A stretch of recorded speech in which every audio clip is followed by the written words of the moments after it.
Alam niyo ba kung ano yung pinakamatagal naming pagkakahiwalay bilang mag-asawa? Yung kidney transplant namin noon. At hindi pa nga talaga kami magka-liner. Magkaiba lang talaga kami ng kwarto. Pero, magkalapit pa rin.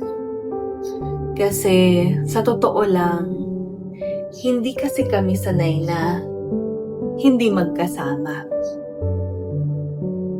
Ultimo pagtulog namin, ako nakabakhag sa kanya, o di ka naman siya nakabakhag sa akin. At pag mainit, dapat nakadikit yung paa namin sa isa't isa, o di kaya naman yung mga kamay namin. Sa loob pa nga lang ng bahay, hinahanap-hanap na namin agad ang isa't isa. Tumatawag siya, nagte-text siya ng kung ano-ano, nami-miss na daw niya ako. Diyos ko, andito lang naman ako sa taas.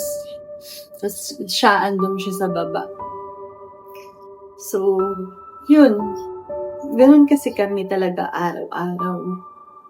Kaya, sobrang nakakamiss. Ay, ang hirap-hirap mag-adjust. Mula nung ikasal kami, halos lahat ginagawa naming magkasama. Kumain, mamasyal, nagsisimba, namimili, or kahit simpleng pagpunta lang kung saan-saan. As in, lagi kaming magkasama ngayon. Kung nasan ako, andun siya. At kung nasan siya, andun din ako. Kaya maraming nagsasabing sobrang clingy daw namin. PDA pa nga. At totoo naman yun. Kasi mahal na mahal namin talaga ang isa't isa. At masaya kaming magkasama.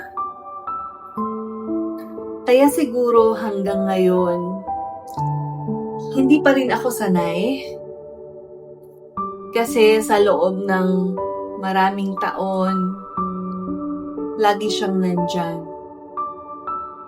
Lagi akong may kasama. Lagi akong may uuwian.